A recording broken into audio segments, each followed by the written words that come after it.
Assalamu alaikum everyone, welcome to Tenup Nation, and today I have my amazing CTO with me. And people who don't understand what is a CTO, it means Chief Technology Officer, the backbone behind the coding and programming of our Tenup platform. So my point is that people fail to understand how they're going to store their private key, how they're going to recover if something goes wrong with their wallet. So today I'm going to explain this with the help of my CTO Zishan Bhai, that how you're going to store and recover your coins if something goes wrong with your wallet. The first step is, before you invest, before you think of making any kind of transaction, is go to tenup.io, go to wallets, and then download wallet. Considering what kind of system you have, I have Apple, so I'll go for this one. After you download the wallet and open it, it will take some time to sync. How exactly you explain what is sync, Zishan bhai? Basically, the wallet has to download the whole history of the blockchain itself.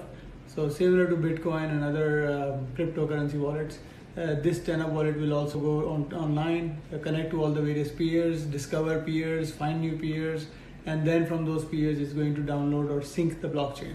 So once all the blocks and blockchain data is downloaded, then you can do your normal transaction and routine work.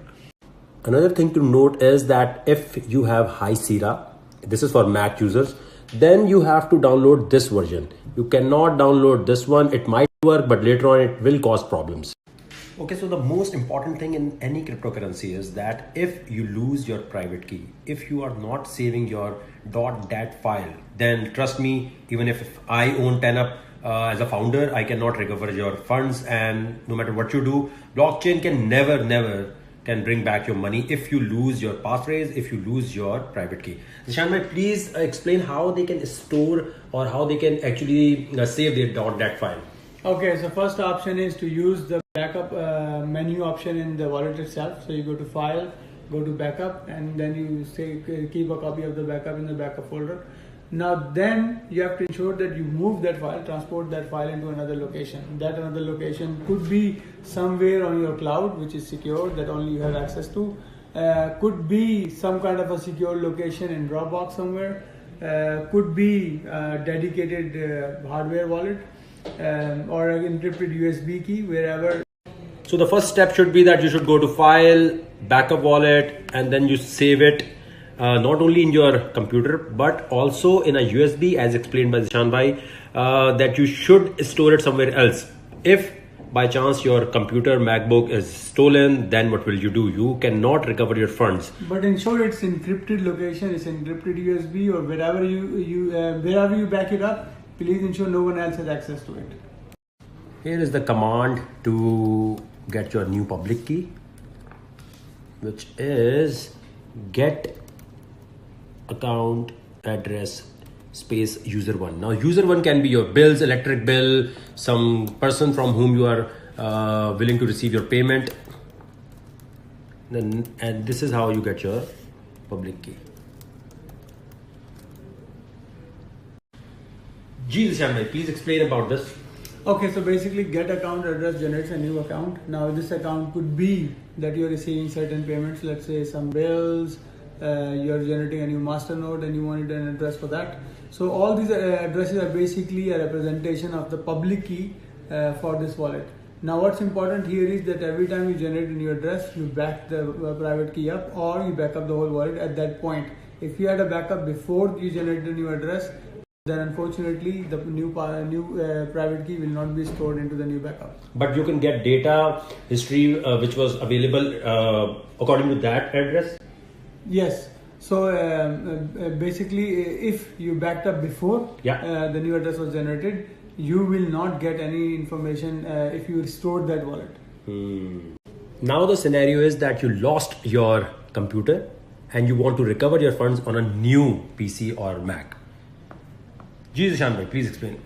Okay, so on the new machine, what you have to do is ensure that first you download a new wallet.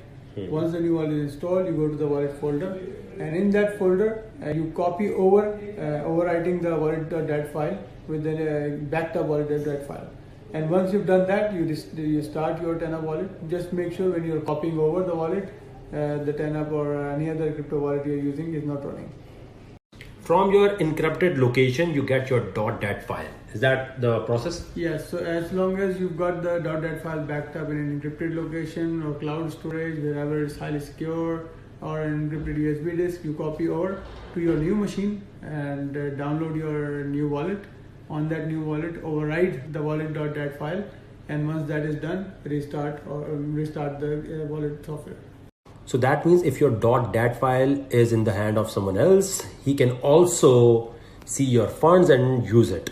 For example, now my .dat file is available in the same Tenup wallet, which is downloaded by Zishan Bhai on his PC. So now the .dat file is copied in the same folder where Tenup new wallet is downloaded. Since we copied it, so it will recover your funds from blockchain. But you should have, now you can see that 500 Tenup coins are there, 500 are there, same public key, TE and TE. So the same wallet. Now the most important part is that along with .dat file, you should put a password, that is a passphrase. If the passphrase is not there, then someone else can use your .dat file and can steal your cryptocurrency, whether it's Tenup, whether it's Bitcoin. In order to put a password, the first step is go to settings, then click on encrypt wallet. Then you can put a passphrase, which can be any alphabetical order. Next step, settings, unlock wallet. And in order to unlock, the first step is you have to uncheck this part. Yep, you have to uncheck this part. Why you have to uncheck this part, Zishan bhai? It depends what you're doing. For example, if you're staking, then leave it checked, it's okay. But if you want to spend your amounts, only then you uncheck this one. Or let's say you're backing up your private key or any advanced functions. In that case, please uncheck it. Now, in order to get reward from your Tenup wallet, the simple steps are? First, you encrypt your wallet. Make sure there are some funds in your wallet available for staking purposes. And then you click on unlock wallet. So when you unlock wallet, just make sure that you have the tick box checked for which says anonymization, auto mint and staking only. This part. Yes. So if this is clicked, then you will be able to stake. So after a while, you will notice that staking is on and you are getting rewards. One common question that everyone asks me is how this reward is coming in. What is the mechanics behind it? So for a proof of stake blockchain, staking is an important process.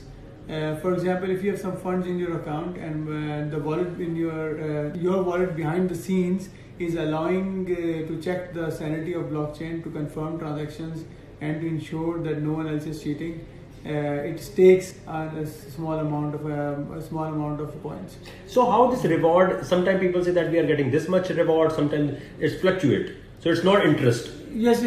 Basically, the reward is not an interest. The reward is basically the reward for your efforts to commit your resources. So for example, if a wallet is online, hundreds of other people are connecting to your wallet and they are downloading blockchain and their transactions are being validated, and you are staking your amount so that if you make a mistake, other people can cause a penalization. So blockchain can penalize you. So basically it's an incentivization process, so no one cheats. So if that is happening and you are staking and you are keeping blockchain in check, your wallet is with the help of your staking keeping the blockchain in check, and that is an effort, and that's why you get a reward. So it's not a fixed amount, it's not going to be soothed, it's not going to be interest kind of thing. No, it's not a very fixed amount. There is a bit of fluctuation that happens in it all the time. To keep masternodes and staking both kind of interesting to people and keep a good balance, it does fluctuate a little bit towards staking or towards masternode. So the rewards keep fluctuating to ensure that the resources are distributed quite evenly. So that means in case of Bitcoin, if people have Bitcoin in their wallet, they will not get anything. But in case of proof of stake masternode like Dashcoin or Pivx or Tenup, if they have wallet, and so they can get reward. Well, Bitcoin people also get reward, but the likelihood is small because there's so much power that is required. So what they have to do is they have to join mining pools, and it becomes very complicated. They have to buy hardware also. Yes. Well, we still have hardware as well, but obviously it's less. That's all for today, and we will be back with more lessons. And the whole point of Tenup Nation, Tenup cryptocurrency or Tenup platform is to educate you about blockchain, to educate you about all cryptocurrencies. So you can post your questions over here and we will try our best to explain things in a very easy way.